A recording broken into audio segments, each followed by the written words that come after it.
Estrutura básica do livro de Boaventura: o paradigma dominante, a crise do paradigma dominante e o paradigma emergente. É muito importante também conhecer o prefácio à edição brasileira. O livro foi publicado em Portugal em 1987. Defende posição epistemológica antipositivista. Para Boaventura, todo conhecimento científico é socialmente construído. Objetividade não implica neutralidade. Boaventura defende que a ciência deve transformar-se em novo e esclarecido senso comum. E aqui há intertexto com a obra Meditações do Quijote, do espanhol José Ortega y Gasset, que defende também possíveis maneiras novas de olhar as coisas. Síntese: a valorização do método inspirativo e intuitivo nesses autores. Observa-se essa injunção de pensamento quanto ao ponto em que pese Boaventura ser marxista, enquanto Ortega y Gasset mais próximo do pensamento liberal. E olha que interessante o que Boaventura escreveu na página 14. Em termos científicos, vivemos ainda no século XIX e que o século XX ainda não começou, nem talvez comece antes de terminar. Minha leitura: Boaventura foi até otimista em relação ao século XX. Já estamos no século XXI e os fatos contemporâneos levam a crer estarmos ainda no período inquisitorial. Ainda na página 14, eis o que escreveu Boaventura.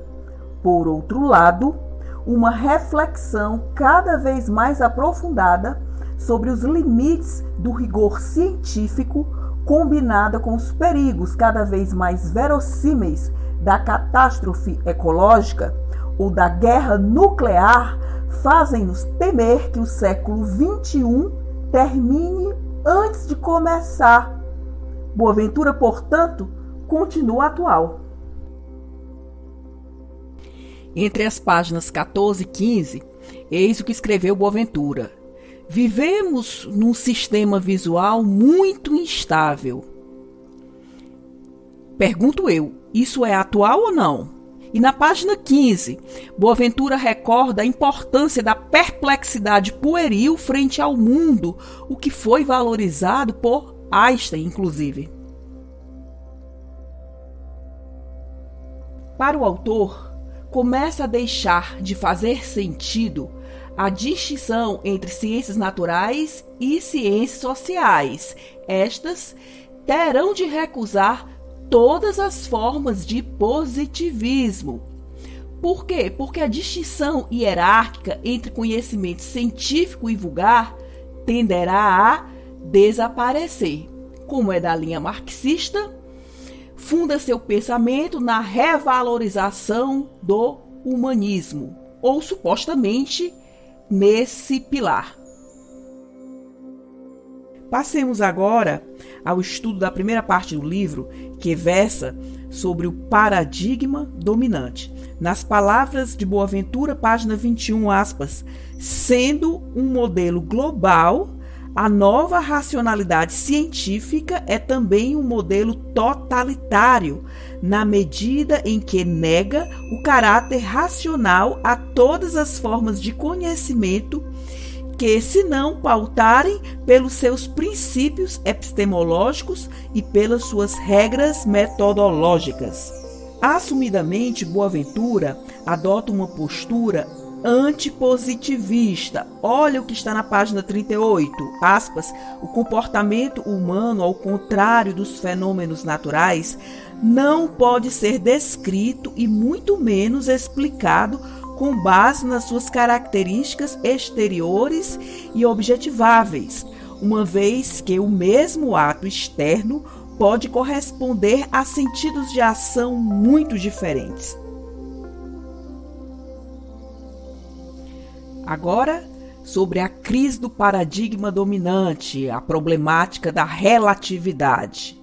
Trata-se de crise profunda e irreversível.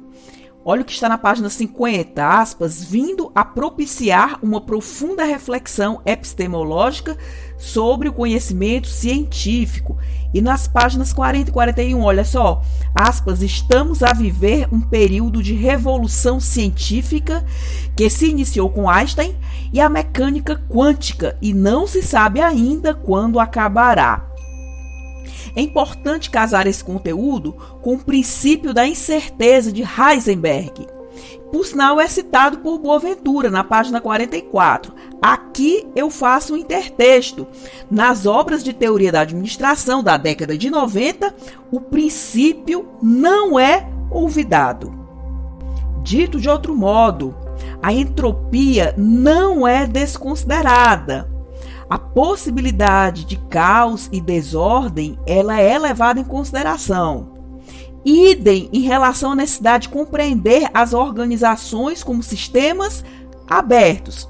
Saindo da teoria da administração e retornando a Boaventura, página 47, aspas, a irreversibilidade nos sistemas abertos significa que estes são produto da sua história. Olha aí o intertexto. Sobre as leis, página 51 de Boaventura, aspas, as leis têm assim um caráter probabilístico, aproximativo e provisório. Mas, acima de tudo, a simplicidade das leis constitui uma simplificação arbitrária da realidade que nos confina a um horizonte mínimo, para além do qual outros conhecimentos da natureza, provavelmente mais ricos e com mais interesse humano, ficam por conhecer.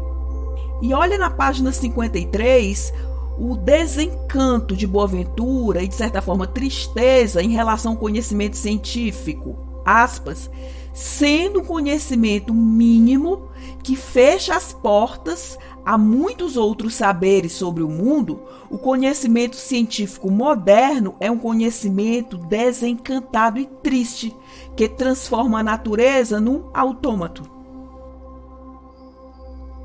Terceira parte do livro é o paradigma emergente. Trata-se de modelo especulativo. O próprio Boaventura explica nas páginas 59 e 60. Produto de uma síntese pessoal embebida na imaginação, no meu caso, na imaginação sociológica. Eu falarei por agora do paradigma de um conhecimento prudente para uma vida decente. Para o autor, todo conhecimento científico natural é científico social. Página 61. A distinção dicotômica entre ciências naturais e ciências sociais deixou de ter sentido e utilidade. E na página 69, em resumo, à medida que as ciências naturais se aproximam das ciências sociais, estas se aproximam das humanidades. E olha como é interessante o que Boaventura escreveu na página 72. Não há natureza humana porque toda a natureza é humana.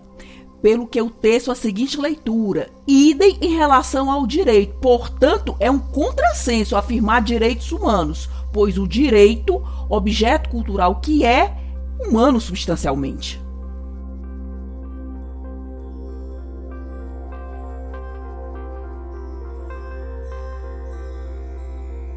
Na página 73, olha o que escreveu Boaventura. Todo conhecimento é local e total. O que ele critica com isso? O reducionismo, o avanço do conhecimento por especialização em termos de ciência moderna. Para ele, no paradigma emergente, o conhecimento é total. Ou seja, há um horizonte da totalidade universal. Sendo total, é também local por envolver projetos de vidas locais. É o que ele pensa. Ao ler a obra, eu questionei, será se essa totalidade é crível? E a resposta de Boaventura está na página 77, aspas, o conhecimento pós-moderno sendo total, não é determinístico, sendo local, não é descritivista. É um conhecimento sobre as condições de possibilidade. A meu ver, até aqui, podemos sintetizar o pensamento de Boaventura em 3 perspectivas: transgressão metodológica, tolerância discursiva e pluralidade metodológica. Para Boaventura, todo conhecimento é autoconhecimento. Ele questiona a distinção entre sujeito e objeto. Olha o que está nas páginas 85 e 86, aspas. No paradigma emergente, o caráter autobiográfico e autorreferenciável da ciência é plenamente assumido. Hoje não se trata tanto de sobreviver, como de saber viver. A ciência do paradigma emergente é mais contemplativa do que ativa. A meu ver e sentir, o ápice do texto está nas páginas 86 e 87. Olha o que ele escreveu na 86. A criação científica no paradigma emergente assume-se como próxima da criação literária ou artística. E na página 87, a crítica literária anuncia a subversão da relação sujeito-objeto que o paradigma emergente pretende operar. Categoricamente afirma na página 88, todo conhecimento científico visa constituir-se em senso comum. A ciência pós-moderna sabe que nenhuma forma de conhecimento é em si mesma racional. Bem, Boaventura tenta, então, dialogar com outras formas de conhecimento. A justificativa para essa atitude está na página 88. Aspas, o conhecimento do senso comum, o conhecimento vulgar e prático com que no cotidiano orientamos as nossas ações e damos sentido à nossa vida. Bem, eis minha apreciação de Boaventura, em que pese ser da linha marxista, assume-se nesse sentido e defende a lógica do direito achado na rua. Em diálogo com um amigo, em 12 de junho de 2021, eis suas palavras: sim, há de haver um pragmatismo, vem da rua, deve vir da rua, onde estão as pessoas. E aqui eu faço o intertexto. Olha só o que Boaventura escreveu na página 92. Estamos divididos, fragmentados, sabemos-nos a caminho, mas não exatamente onde estamos na jornada. Bem, esse excerto muito me lembrou a película 2001, Uma Odisseia no Espaço, de 1968.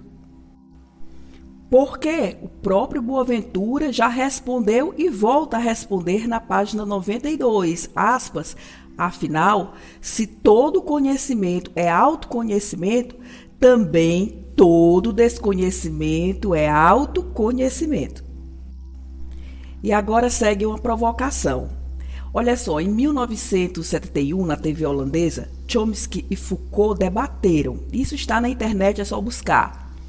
Em 1985, no programa Recordar é Viver, Luiz Carlos Prestes e Roberto Campos também debateram. Bem, você hoje apreciaria o debate de Boaventura com quem? Eis a provocação.